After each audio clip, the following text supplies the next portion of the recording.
की है? सानू शादी के मतलब को समझना है। शादी का मतलब है जीवन भर का साथ। 2 दिन का नहीं, 10 दिन का नहीं, 15 दिन का नहीं, साल 2 साल का नहीं, बल्कि जिंदगी भर के साथ हो गया जाता है शादी या ब्याह। ब्याह का मतलब है जीवन भर का साथ। सिलेक्शन करनी है, जॉब करनी है, ब्याह शादी करनी है, देख करके करनी है।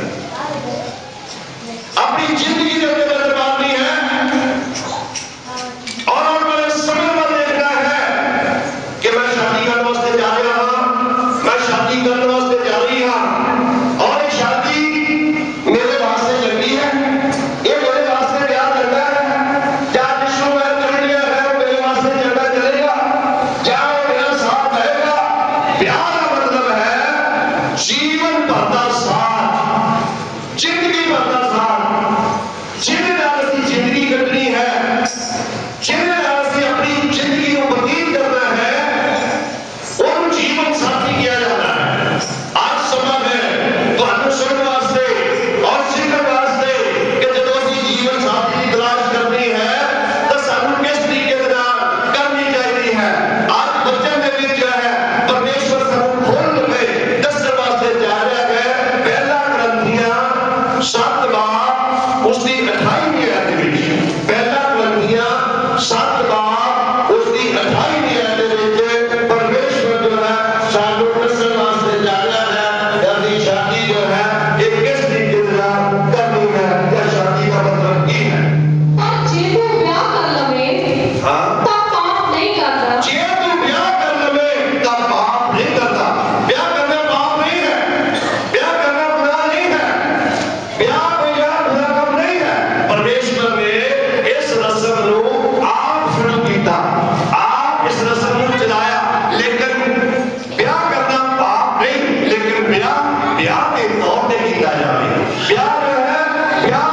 रस्म परमेश्वर के हुक्म के मुताबिक की जाए। आज जरा है परमेश्वर को पीछे हटा करके, मां बाप को पीछे हटा करके, बहन भरावां को पीछे हटा करके, अपने रिश्तेदारों को पीछे हटा करके, अपनी खानदानी को पीछे हटा करके आज के लड़के और लड़कियां जिन्हें ब्याह अपनी मर्जी के नाम कराओगे और कराना चाहते। स्वर्ग वाली गल है कि परमेश्वर बाइबल में जो दस रहा है, परमेश्वर वचन में भी जो दस रहा है कि पाप नहीं है ब्याह करना। ब्याह करना कोई पाप नहीं है, लेकिन अपनी मर्जी के नाम नहीं, परमेश्वर की मर्जी के नाम। आज जरा है ब्याह परमेश्वर के असूलों के मुताबिक होना शुरू हो गया है, परमेश्वर के हुक्म के मुताबिक होना शुरू हो गया है। असं अपनी जिंदगी में झांकी नहीं मारते, असं आने वाले समय वाल नहीं देखते, आने वाले समय वाल तकते नहीं, लेकिन जो है सिर्फ ये सोच लेते हैं हाँ मैं ब्याह कराउना तो ये नाल ही कराउना होना चाहिए, तो ये नाल ही होना चाहिए, लेकिन नहीं। पवित्र बाइबल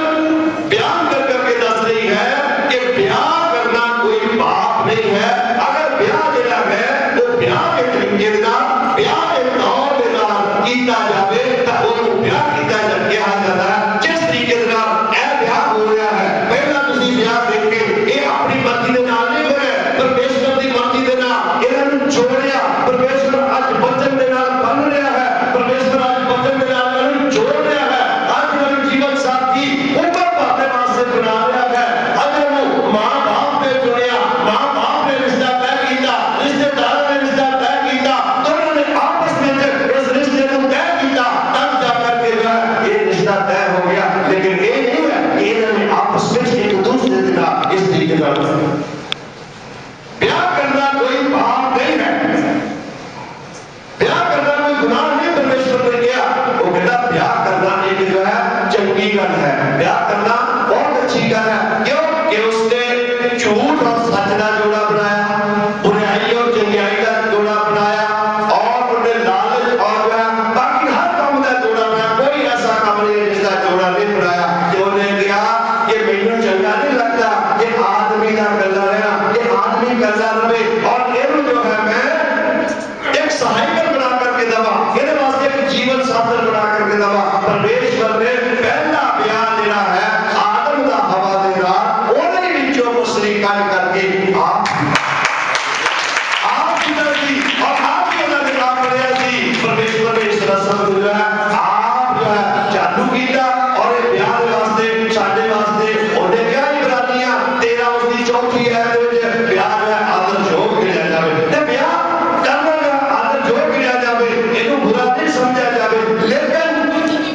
जब ਅਸੀਂ बुरे तरीके ਦੇ ਨਾਲ ਕਰਦੇ ਹਾਂ ਉਹਨੂੰ ਬੁਰਾ ਸਮਝਿਆ ਜਾਂਦਾ ਹੈ बुरा ਸਮਝਿਆ ਜਾਂਦਾ ਹੈ ਜਦੋਂ ਅਸੀਂ ਆਪਣੀ ਪਤਨੀ ਦੇ ਨਾਲ ਕੋਈ ਪੈਦਾ ਕਰਵਾ ਕੇ ਕਰਵਾਉਂਦੇ ਹਾਂ ਘਰੋਂ ਨੱਚ ਕੇ ਕਰਵਾਉਂਦੇ ਹਾਂ ਆਪਣੀ ਮਰਜ਼ੀ ਦੇ ਨਾਲ ਕਰਵਾਉਂਦੇ ਹਾਂ ਤਾਂ ਪਰਮੇਸ਼ਵਰ ਉਹਦੇ ਵਿੱਚ ਰੱਜ ਹੁੰਦਾ ਹੈ ਨਾ ਕਿ ਖੁਸ਼ ਹੁੰਦਾ ਹੈ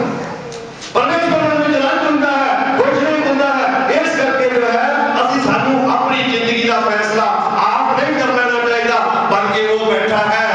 ਉਹ ਅਸਮਾਨ ਦੇ ਉੱਤੇ स्वर्ग में बैठा है उन्हें हक देना चाहिए कि प्रभु ऐसा ही जिंदगी का फैसला जो है ब्याह शादी का फैसला जो है तेरे हाथ में विच है साडे हाथ में विच नहीं है जो साडे वास्ते एक अच्छी सहायकर भेजेगा अच्छी सहायकर चुन करके रखेगा अच्छी सहायकर जो है साडे वास्ते तैयार करेगा और अच्छी सहायकर को जीवन साथी बना करके साडे वास्ते उम्र भर का साथ और उन्हें भी साथों बन करेगा ब्याह करना गुनाह नहीं है लिखा ब्याह करना जो पाप नहीं है ब्याह करना भी पाप नहीं है लेकिन जैसे की पत्नी है जो लिखा है कि जेड़ा आन ब्याह बंदा होता है आन ब्याह बंदा होता है वो परमेश्वर की गल्ला करता है ते जेड़ा ब्याह होया होता है वो फिर दुनियादारी दी गल्ला दे विच फस जाता है जब ब्याह हो जाता है परमेश्वर ने कहा कि वो लोग फिर जो है अद्धा दुनिया में और अद्धा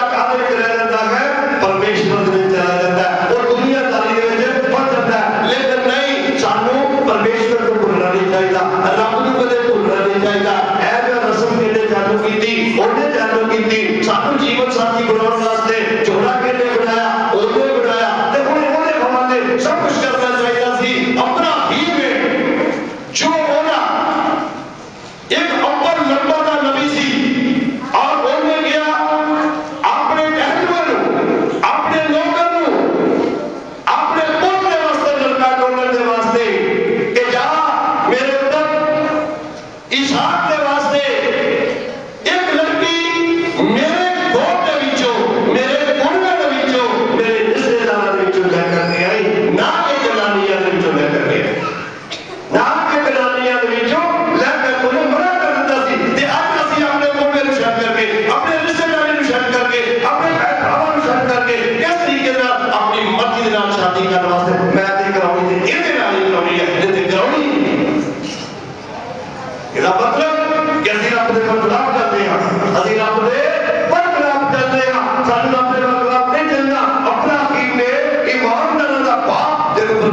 और सारी कौमां दा बाप गया सी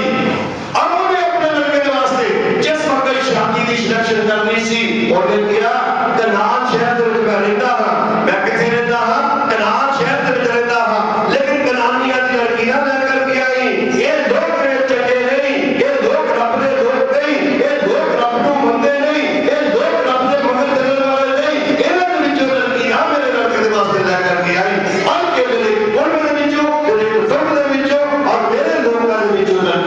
लेकर के आई एवरी लड़की परमेश्वर ने दी जेने जिस वक्त परमेश्वर की आत्मा दे लिए उस लोगों को उस टैबलेट को पछाड़ लिया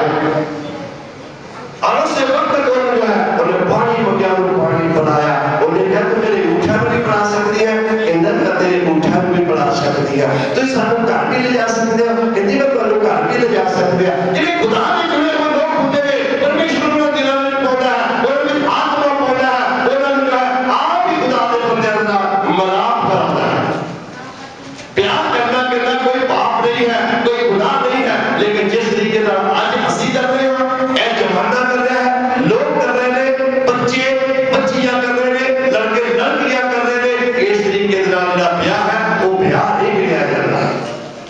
उन ब्याह नहीं किया जाता ब्याह वही है जिहड़ा परमेश्वर की मर्जी दे परमेश्वर के उसूलों के मुताबिक और परमेश्वर के चुने हुए लोगों के मुताबिक होता है उन्हें ब्याह किया जाता है क्योंकि ब्याह एक मसला नहीं है ब्याह कोई मसला नहीं है ब्याह कोई मखौल नहीं है ब्याह कोई तमाशा नहीं है ब्याह बल्कि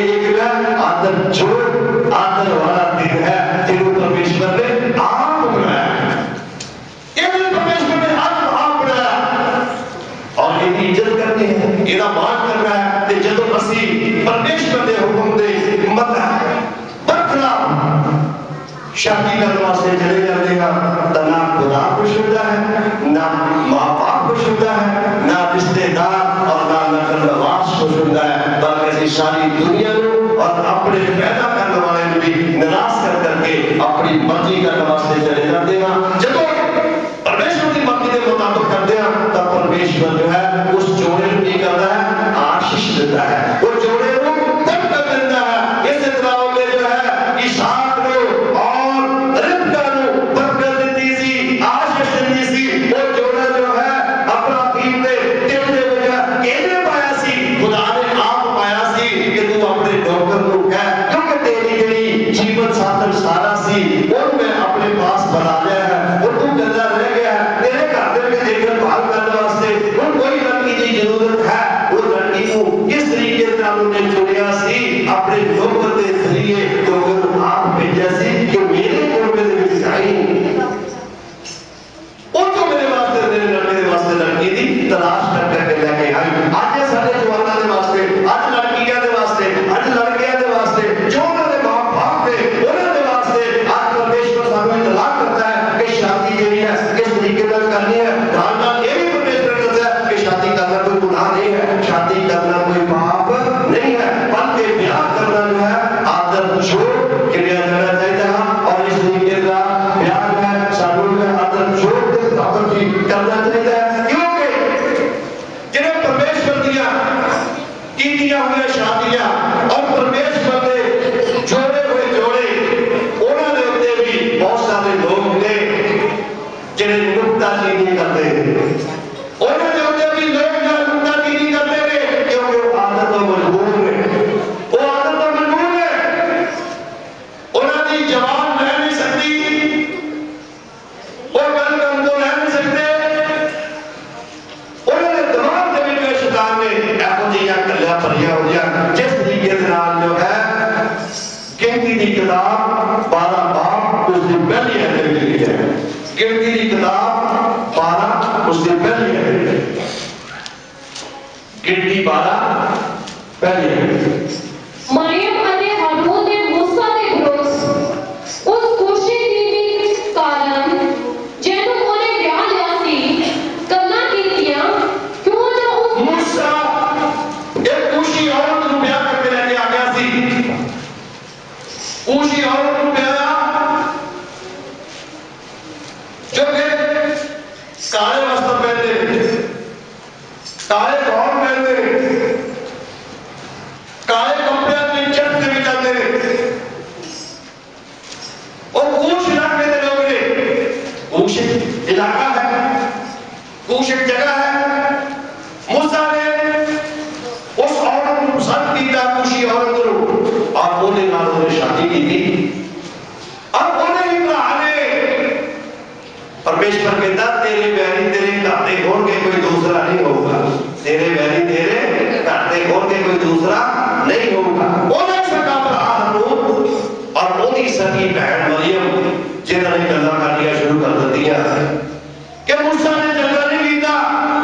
जो कि खुशी औरत को ब्याह करके लेके आ गया अपनी मर्जी के मुताबिक। और जो सी गल्ला करते जो हम प्रचार करते हैं, ये प्रचार कितने पहुंचता, ये रब दे हजूर पहुंचता, उन्हें कल बहुत बड़े और सुन रहा है कि मेरा आज कलाम उच्चक दे उस मेले खुदा ने डांस के जरिए खोल दिया जा रहा है, वो भी कहने वाले जेड़ा कि अब्बल नंबरदार नबी सी मूसा, अब्बल नंबरदार नबी सी मूसा। और उन्होंने तो खुशी औरत के नाल शादी की थी और उन्हें इब्राहिम जेड़ा 3 साल तो बड़ा सी और उन्हीं सगी बहन मरियम ने ओदे बारे गल्लां करनियां शुरू कीतियां कि मूसा ने चंगा नहीं कीता, मूसा ने चंगा नहीं कीता, मूसा ने खुशी औरत को ब्याह लिया। उस वक्त वो कल परमेश्वर के हुजूर पहुंची, उन्हें कन्ना मिल पाई और उस वक्त जो है परमेश्वर बदल दे विच उन्होंने तंबू दे कोना करके खड़ा हो गया। अभी जब किसी की चुगली करते हैं, जब किसी को उंगलबाजी करते हैं, जब किसी को चक्करबाजी करते हैं, जब किसी को उल्टा पढ़ाते हैं, तब परमेश्वर परमेश्वर कितने खड़ा होता है? तुम्हारे पीछे खड़ा होता है और तुम्हें नजर नहीं होता, तुम्हें दिसता नहीं। वो आप तुम्हारे कोल आकर के तुम्हारी सारियां गल्लां नोट करता है और एक वक्त आता है फिर आके तुम्हारे सामने रख देता है, खोलता है कि तुसी ਉਹਦੇ ਨਾਲ ਖਿਲਾਫ ਗੱਲਾਂ ਕੀਤੀਆਂ ਸੀ। ਉਸ ਵਕਤ परमेश्वर ਬੱਦਲ ਦੇ ਵਿੱਚ ਆ ਕਰਕੇ ਉਹਨਾਂ ਦੇ ਤੰਬੂ ਦੇ ਉੱਤੇ ਖੜਾ ਹੋ ਗਿਆ ਹੈ और आवाज देती, मूसा, हारून और मरियम तंबू तो बाहर आओ, तंबू तो नहीं करो, बाहर आ जाओ। मैंने दसो कि तुम्हारे जो कौन नबी है, तुम्हारे जो कौन मास्टर है, तुम्हारे जो कौन फलाना खादिम है, तुम्हारे जो कौन फलाना सेवक है, कोई है? मरियम चुप, हारून भी चुप, मूसा ने चुप रहना सी, मूसा ने चुप रहना सी। कहता तुम्हारे विचों है कोई जेड़े मेरे दास ने खिलाफ गल कीती है? मूसा ने खिलाफ गल कीती है, उन्हें शादी कीती, मैनू पता है, खुशी औरत दे नाल कीती, मैनू पता है,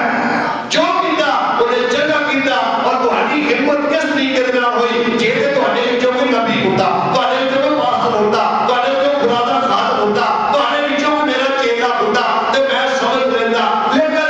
मैनू दसो कि तुम्हारे विचों कोई नबी है ते तुम्हारी हिम्मत किस तरीके दे नाल पई कि तुसी मूसा और उस खुशी औरत दे खिलाफ गल्लां कीतियां? उस वक्त खुदा बोलने में रस हो गया, गुस्से हो गया, कहर होता गया सी, ओने अपने भटक गया और ओने हजूर को कुछ नहीं किया। लेकिन ओनी जेड़ी दुखदीदार सी, ओनी दुखदीदार मरियम सी, ओने ते कौन नहीं बनी पाई, ओने कौन कर देता है, ओने कौन हो गया और वो चिट्टी हो गई, सफेद हो गई, उन्हें दाग धब्बे तोड़ वाले हो गए जेड़ा उन्होंने वर्ताव बोलिया सी। फिर भी मूसा ने खुदा के हाथ जोड़े, हे मेरे पिता इन्हां नूं माफ कर दे, इन्हां नूं माफ कर दे। कहता नहीं, इन्हूं 7 दिन देना है, इस तंबू को बाहर रखो। पहला जेड़े नबी लोग सी,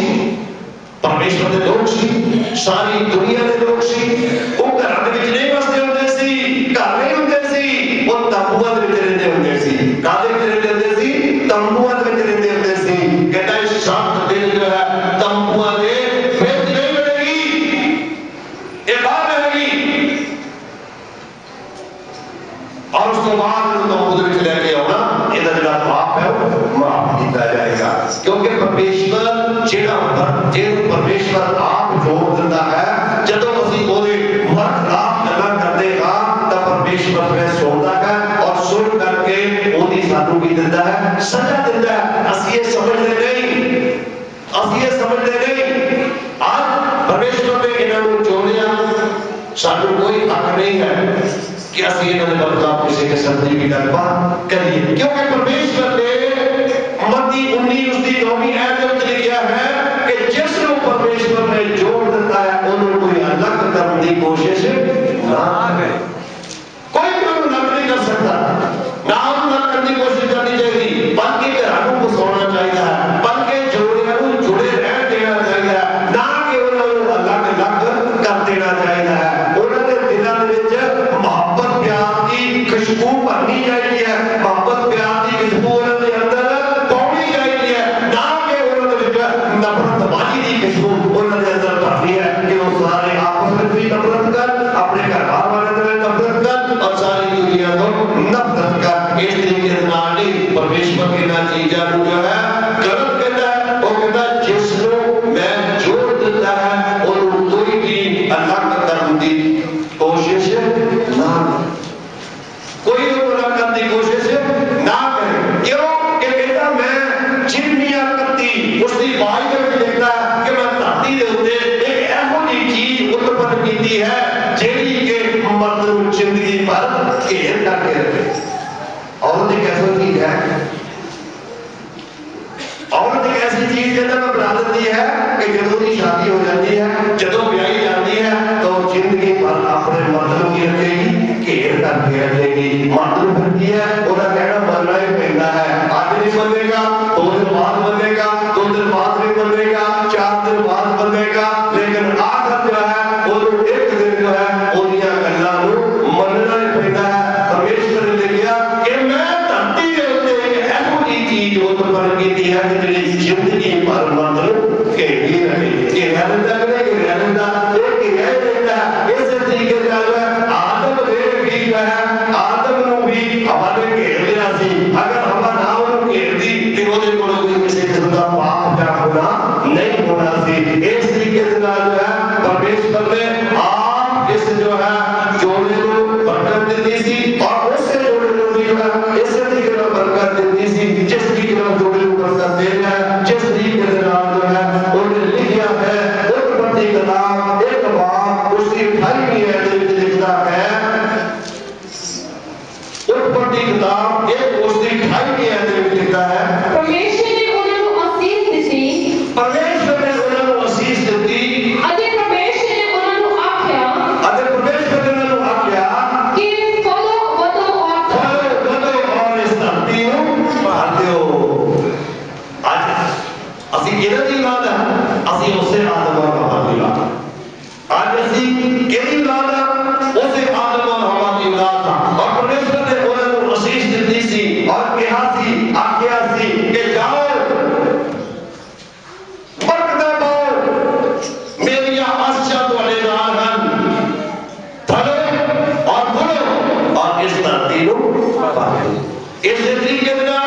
परमेश्वर ने इस जोड़े को भी बरकत और आशीष देती है और उन्हें जो क्या अपने मुंह के बीचों वचन के वसीले देना कि जाओ फलो और फूलो और इस धरती को भर दो। इस तरीके से परमेश्वर जिस जोड़े को बना देता है साडा कोई हक नहीं है कि असि उन्होंने वाले कोई उल्टियां सीधियां गल्लां कर करके जो है उन्होंने दिलों को तोड़िए फिर भी परमेश्वर के वचन का नाम रखना है परमेश्वर के वचन का खौफ रखना है कि परमेश्वर ने अपने वचन में लिखा है कि मैं टूटे हुए दिलों के नेड़े हां टूटे हुए दिलों के नेड़े हां। मैं किसी को तोड़ना नहीं चाहता बल्कि मैं जो है सारे को जोड़ना चाहता मैं किसी को तोड़ना नहीं चाहता बल्कि जोड़ना चाहता। इस करके जो भी परमेश्वर ने वचन में दस्या है जोड़ देता है और कोई भी अलग करने की कोशिश ना करे। हर अखर को बंद करा के सिरा को झुकावांगे और जोड़ने वास्ते पास्टर परमिंदर के नाल मिल करके प्रार्थना करके जावांगे। हालेलुया। सभी सनातनी रस्मों की जो अपनी मर्जी के नाल पूरा किया है खुदा परमेश्वर इस जोड़े को तेरे पूरे वाले खत्म कर देगी ये हम तो खत्म कर पूरा लेकिन कायम रहो वंश और एक कायम एक दूसरे का जिस तरह आदम और हवा सी इसहाक और बड़ी का संग इसी तरह बड़ी ये संतुलता और तेरे नाम की तारीफ होवे और मेरे बाल तेरे खौफ में बच रहे बड़ी जोड़े भी एक दूसरे को भी अलग हो लोगों को तेरे नाम में बच रहे जो तेरा वचन कहता है तो ये मैं जोड़ता उनको तोड़ने की कोशिश ना करे बड़ी सच में इन्होंने बस कोई दूसरा आवे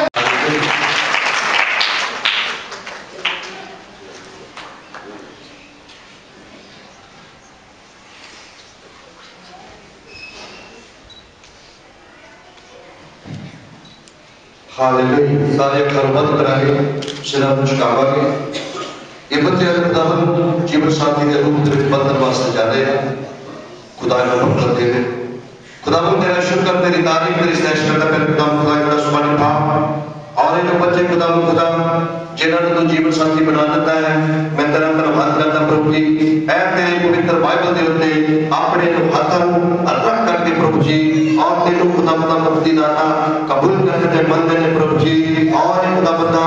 मंदिर अपने दिल दे विच कि जिसने सानू जोड़े है ओदा डर और ओदा खौफ ओदे हुक्म नु हमेशा असि अपने दिल दे विच बरकरार रखांगे प्रभु जी और तेरे बच्चे खुदा और बड़े समय दे विच तेरी बरकत और आशीष होनी चाहिए मैं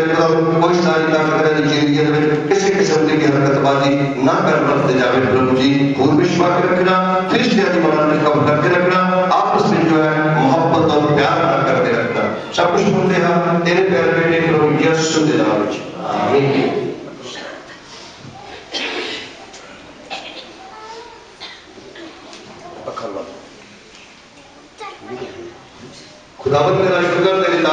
स्टैश करता पहले खुदावंद खुदा ने दर्शन पाप तेरा बच्चे के वास्ते खुदावंद खुदा जो तेरा नाम इस पर खुदावंद खुदा तेरे हुक्म के मुताबिक तेरे वचन के मुताबिक इन्हें आशीष करने वास्ते जा रहे हैं पहले खुदावंद खुदा ऐ जो हक खुदावंद मैं इन्हें सिरा ने रखने प्रभु जी ऐ मेरे हाथ दे प्रभु जी ऐ तेरे हाथ प्रभु जी और जिन्हें सिरा ने तेरे हाथ आ जाने ने तेरी बरकत और आशीष होना दे खैर कर दिया प्रभु जी और मैं इन्हें बच्चे के वास्ते खुदावंद तेरे अगे विनती करता खुदावंद जिन्हें जिंदगी भर दे वास्ते प्रभु जी तू जीवन साथी बना देता शुक्रगुजार हां और मैं दिन को तेरा धन्यवाद करता प्रभु जी और मन समझने वास्ते बहुत अच्छा और जिंदगी में खुशियां वाला होना चाहिए और जिंदगी में खुदावंद खुदा मिलावट वाला होना चाहिए मोहब्बत और प्यार वाला होना चाहिए और तेरे नाल मिलकर के रहने वाला होना चाहिए और सारा जलाल हवा इज्जत तेरे ही नाम में मिलना चाहिए तो इस दुआ को सुनूंगा बाकी वक्त सहकर कर सब कुछ तुम दे तेरे प्यारे बेटे प्रभु यीशु के नाम में आमीन।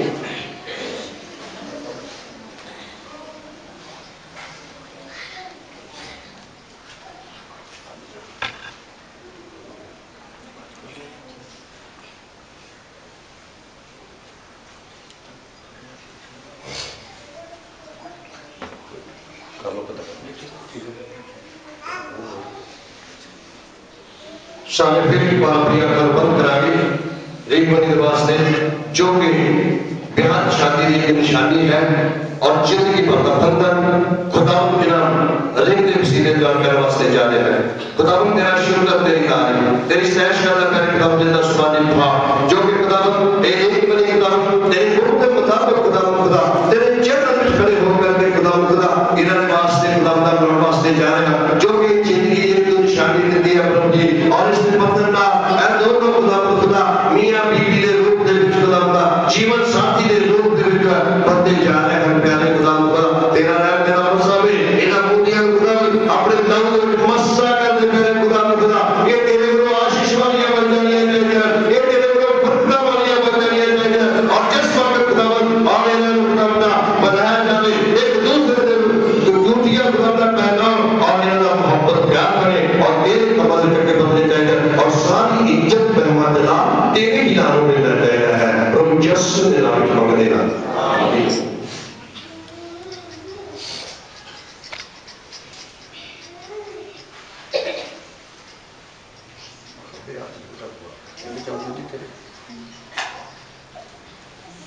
थोड़े इधर हो रहे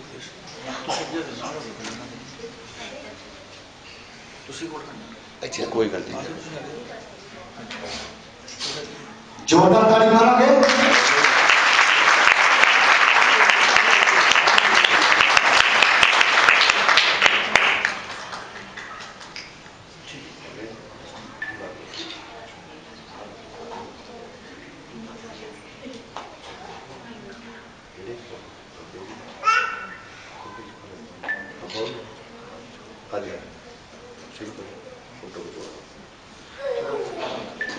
फिर एक बार जोरदार ताली मारोगे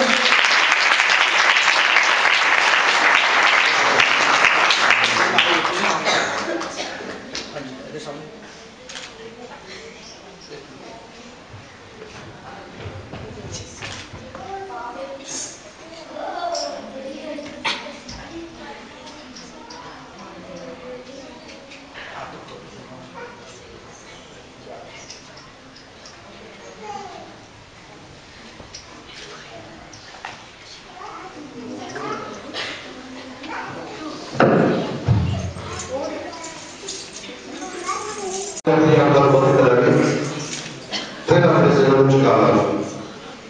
हर क्रिया जो है बंद हो गई ये बच्चे आशीष करने वास्ते जा रहे हैं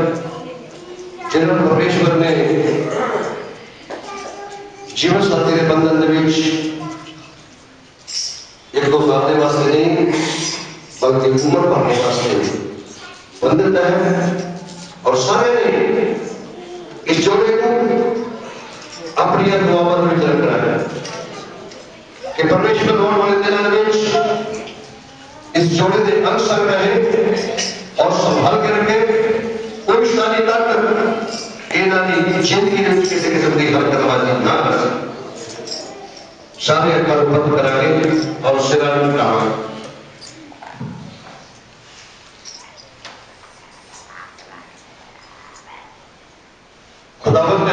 तेरी तारीफ तेरी सैर करदा पिया खुदावंद तेरे दरबार में पाक तेरे बच्चों के वास्ते जिन्हां दी खुदावंद इस ब्याह और शादी की रस्म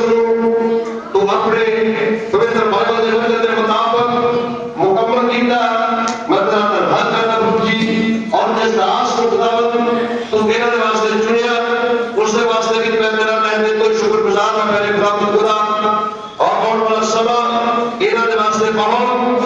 तेरे नाम विच होवे और बेहतरी जल्दी जाएगा है जिन्हां नूं तू आज तो जीवन साथी के रूप दे विच जिंदगी भर दे वास्ते बना देता प्रभु जी और इन्हां नूं एक जान एक साथ एक बदन बनाया और एक कोई कम करने वाले सलाहकार बना देता मैं तेरा धन्यवाद करता और तू अपने वचन के मुताबिक इन्हां नूं दोस्त बना देता कि जिंदगी विच दुश्मनी करके नहीं बल्कि जिस तरह तू दुनिया में मोहब्बत की थी और दुनिया में प्यार किया इस तरह ये भी एक दूसरे नाल प्यार कर और तेरे नाल भी इस तरीके नाल प्यार कर प्रभु जी और जिंदगी में जिस तरह तू इन्हां नूं एक सलाहकार एक बदन और एक शरीर और एक जान बनाया इसी तरह खुदा एक शरीर एक बदन एक सलाहकार एक जान बन करके रहना चाहिए कोई शादी ना कर इन्हां दी जिंदगी में जो है तबरा नाज़िल ना करे अपने खून दे में इन्हां नूं छुपा के रख और हमेशा अपनी जानी पाना इन्हां दी जन्म तरफ लगी रहनी चाहिए प्रभु जी और तेरे आज्ञाकार बन करके रहने चाहिए अपने मां बाप के आज्ञाकार बन करके रहने चाहिए तेरे संतान के आज्ञाकार बन करके रहने चाहिए प्रभु जी और तेरे बच्चों के आज्ञाकार बन करके रहने चाहिए प्रभु जी इन्हां दी जिंदगी तेरे हाथों में आगे दी है प्रभु जी ये जिंदगी तक खुदावंद तू इन्हां नूं अपने हुक्म के मुताबिक इस जिंदगी की धरती दे विचों अलग ना करे तब तक खुदावंद खुदा कोई भी शादी ना कर इन्हां नूं अलग कर दी कोशिश ना करे प्यारे खुदावंद खुदा तो मेरी इस दुआ को सुन और कबूल कर वक्त के वक्त सहायता कर सब कुछ सुनता तेरे प्यारे बेटे प्रभु यीशु के नाम में जो जोरदार तालियां बजाएंगे परमेश्वर ने इन्हां नूं जीवन साथी के रूप में आज बनाया है और खुदावंद रखना है कि एक बदन एक जात हो करके और अपनी गोंडे के नाल गोंडा मिला करके अपने मोटे के नाल मोटा मिला करके परमेश्वर के आगे झुक करके दुआओं करने वाले बनने चाहिए और सारी इज्जत परमेश्वर के नाम में मिलनी चाहिए सब कुछ करके तेरे घर में प्रभु यीशु के नाम में आमीन।